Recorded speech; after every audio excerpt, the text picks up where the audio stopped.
Bakit bumangon ka na? Shouldn't you be in bed?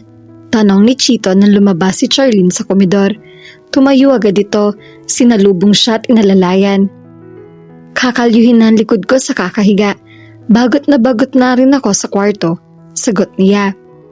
Pwede ka namang maglakad-lakad.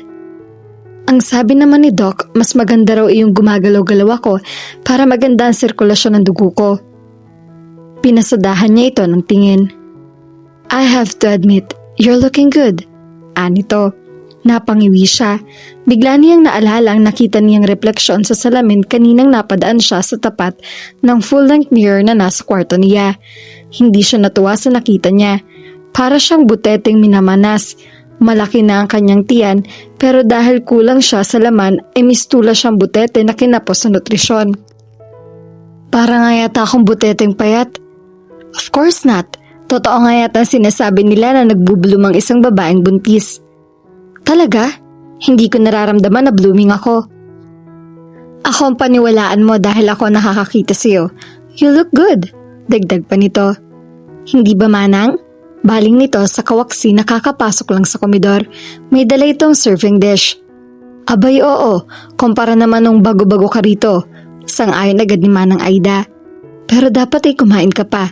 Masyado kang payat para sa isang nagdadalang tao. Baka naman maging overweight na ako. Pabirong wika niya. Pero kahit paano'y nasiyahan siya sa papuring tinanggap niya. Sino ba namang babaeng hindi matutuwang mapuri? Itatanong ko na rin kay Doc kung ilang pounds ang pwede kong idagdag sa timbang ko. May doctor's appointment ka, hindi ba? Ani Chito. Tumango siya. Mamayang 10. I'll go with you. Naku, wag na. Kaya ko naman. Magta-taxi na lang ako. Kinusot nito ang tainga niya. Ha? Ano ka mo? Wala ka marinig. Sasamahan kita. Ano ka ba? Masyado na ako nakakaabala sa'yo. Wala talaga akong marinig. Manang, ikaw ba? May naririnig ka nagsasalita? Tanong nito kay Manang Aida. Tumawa lang siya sa saka umalis ng komedor. Seriously, Chito, wag ka na mag-abala. Saad niya. Sa gusto ko mag-abala, paano ba yan? Seriously rin, hindi ako mapapalagay kung hindi kita sasamahan. So, indulge me, okay? She was so touched. Masyadong magpamalas ito ng pag-aalala sa kanya.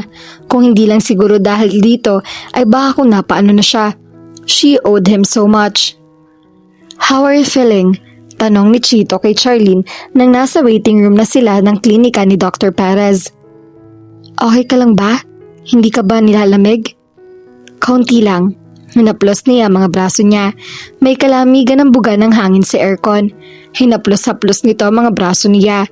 The friction of his palm against her skin generated some heat. Nababawasan kahit paano ang palalamig niya. Sigurado siya na walang mali siyang ginagawa nito. He was just being nice. She must have missed being held because she suddenly felt this urge to lay her head against his chest. Ano ba yun? Hindi siya natutuwa sa nararamdaman niya. Naalala niya ang nagpaaralan niyang noon na sa psychology. Transference. Iyon ang tawag sa nadarama niya para kay Chito. Dahil malapit na magkaibigan nito ni Martin, kaya marahil parang nakikita niya rito ang naiiwang asawa niya. That was why she was feeling those strange emotions. Maya-maya pa'y tinawag na ang pangalan niya. Umakmang sasama ito sa kanya sa loob nang pigilan niya ito. Ako na lang, kaya ko naman na. Sabi niya rito. Oh, okay, I'll just wait here. Umupo uli ito. Napatingin siya rito. Sa isang saglit ay parang gusto niyang bawiin ang sinabi sa nakitang pagkadismaya sa mukha nito na pilit nitong itinago. Pero naisip din niya na walang rason para samahan niya ito roon. Hindi ito nga man ang batang dinadala niya. Kaibigan lang ito ni Martin. Sandali lang ako. Aniya saka tumuloy na sa loob ng klinika. Sinundan na lang ng tingin ni Chito si Charlene. He so wanted to go with her but of course he didn't have the right to insist. Bumigat ang kalooban niya dahil doon pero hindi niya ipinapahalata rito yon. Dapat na rin siguro siya magpasalamat na kahit paano hinahayaan siya ni Charlene na tulungan siya nito. Sa ganoong paraan man lang ay nagkakaroon siya ng outlet para sa nararamdaman niya para dito. Caring for her, looking after her, making sure she was okay, All those things made him happy. Naalala niya nang haplosin niya ang mga braso nito. Hindi niya intensyon pero nakaramdam siya ng kakaiba ng mapadaiti ang kamay niya rito. Ganun na lang ang pagpipigil niya na huwag itong mayakap.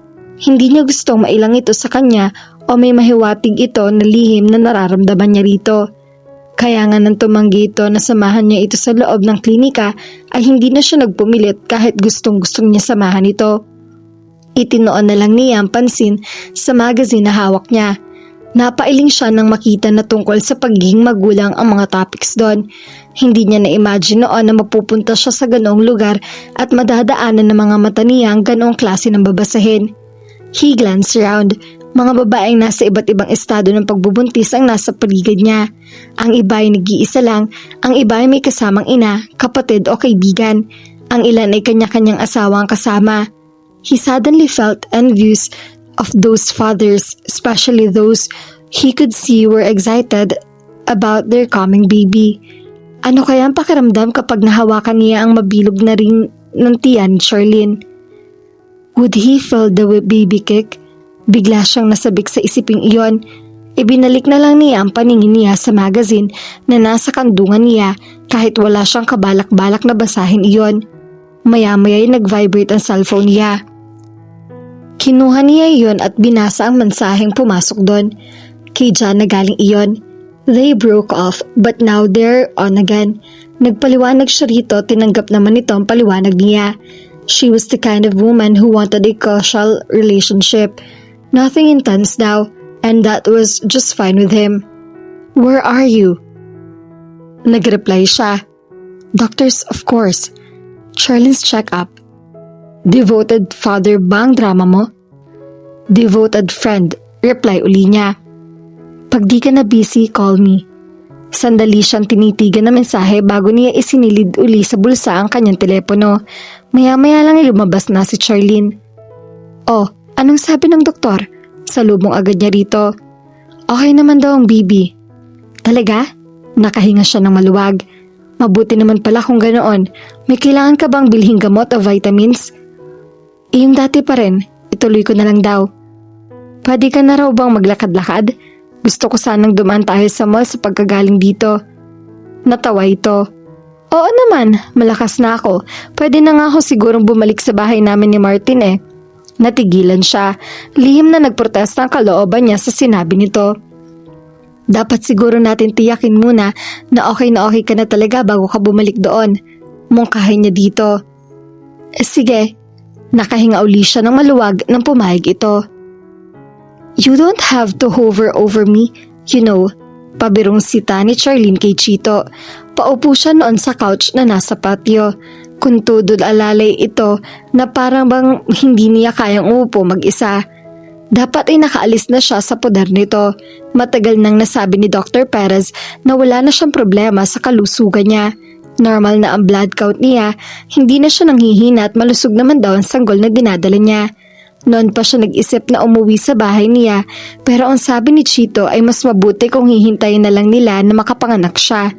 Hindi raw ito matatahimik kung alam nito na mag-isa lang siya sa bahay kung ganoong nalalapit na ang araw ng pagsilang niya. Sinabi niya rito na balak niya maghanap ng maid, ngunit tumutol pa rin ito. Kahit daw may kasama siya ay mas gusto nitong personal siyang magtingnan-tingnan nito. She found his concern touching. Talagang napakabait na tao nito.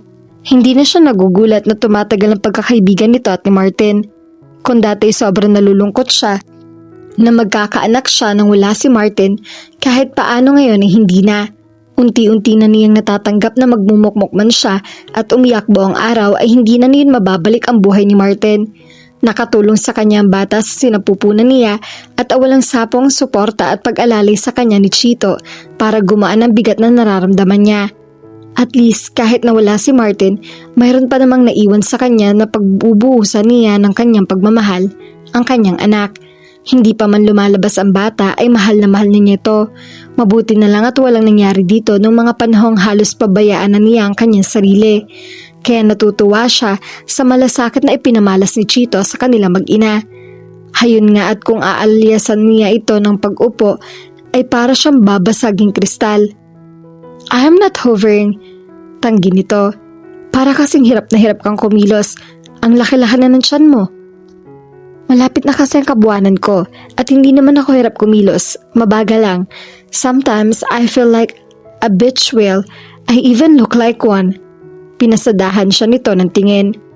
Nope, malayang itsura mo sa balyena. Sa botete, pwede pa siguro. Nakangising sabi nito. Ang yabang mo. Lukot ang mukhang sabi niya. Biglang sumama ang loob niya. Marahil ay epekto ng hormonal change ang paiba-ibang mood niya. May mga panahon na masyado siyang sensitibo, kagaya na lang ngayon. Parang ang maiiyak siya. Yumuko siya pati ikubli yung nararamdaman niya. Hey, I'm sorry. Nito nang marahil ay mahalata ang pagbabago ng mood niya. Iglap ay nakaupo na ito sa tabi niya. Joke lang yon. Totoo naman eh. Nakikita ko naman ang itsura ko sa salamin. Napasigok pa siya. Tila naaaliw na kinabig nito ang ulo niya at isinandal siya sa dibdib nito. Ito talaga? Joke nga lang yun. Sorry na. Lalo siya napaiyak. Sumubsob na siya ng tuluyan dito at hinayaan niyang umagos sa mga luha niya. Panay ang hagod nito sa likod niya. Kawawa ka naman. Aniya habang sinisinghot-singhot. Here you are, saddled with a woman who is having trouble controlling her emotions. Hindi mo naman ako responsibilidad at... Hey, enough of that. Bahagya siyang inilayo nito, saka nito itinaas ang mukha niya para matingnan siya nito. I am not saddled with you.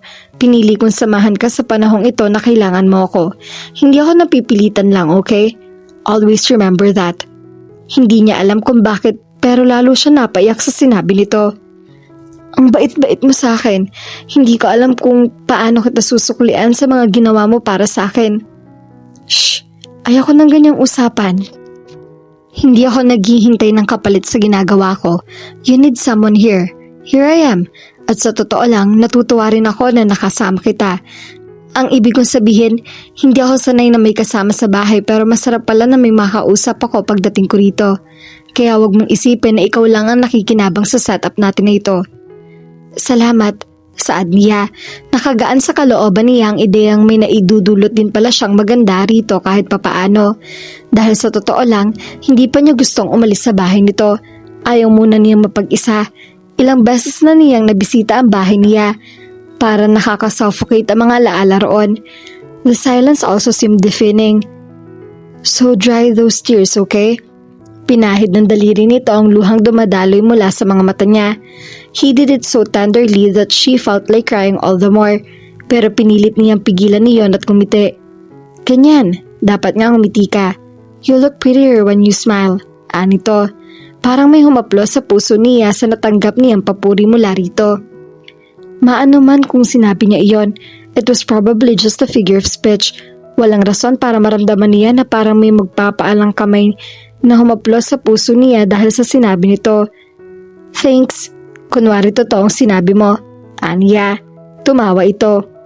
Totoo naman yun eh, giit nito. Sasagot sana siya pero bigla siya napasinghap. Oh, bakit? Nababahalang tanong nito. Nothing, sumipa lang ang baby. Masyado malikot ang isang to. Masakit ba kapag ginagawa niya yon? Hindi naman, nakakagulat lang kung minsan. Napatingin ito sa tiyan niya. Parang may pananabik sa mga mata nito. May ay, tila hindi nakatiis sa paghingi nito ng permiso. Naunawaan agad niya ang tinutukoy nito. Go ahead, hayan at panay pa ang galaw niya. Inilapit nito ang dalawang palad sa tiyan niya. Parang biglang nanigas sa mga kalamnan niya sa init na inihahatid ng mga kamay nito sa balat niya. Ang bata naman sa kanyang sinapupunan ay wari nagpapakitang gilas. Panay ang galaw nito. Napangiti si Chito. Parang aliw na aliw ito. Ang likot. Parang ang liksi-liksi niya. This is one healthy baby. Usal nito. There was such wonder and reverence in his voice. Para siyang kinapos ng hininga dulot ng kakaibang damdaming biglang sumigid sa puso niya. It felt good to be sharing her pregnancy with someone. Hinawakan niya ang isang palad nito na nakasapo sa tiyan niya. Salamat, Chito. Maraming salamat. Hindi niya napigilang sabihin. Ito talaga. Like I said, I don't mention it. Masaya ako sa ginagawa ko. Anito. Mahalaga para sa akin ang ginagawa mo. You're making me feel I'm not alone. Gumagaral-gal ang tinig niya. Kinabig siya nito payakap. I will always be here. Remember that. Ramdam niya ang sinseridad nito. Thank you. Huwag mo nang uulit-ulitin, kagaya ng sinabi ko na masaya ako sa ginagawa ko. Nito.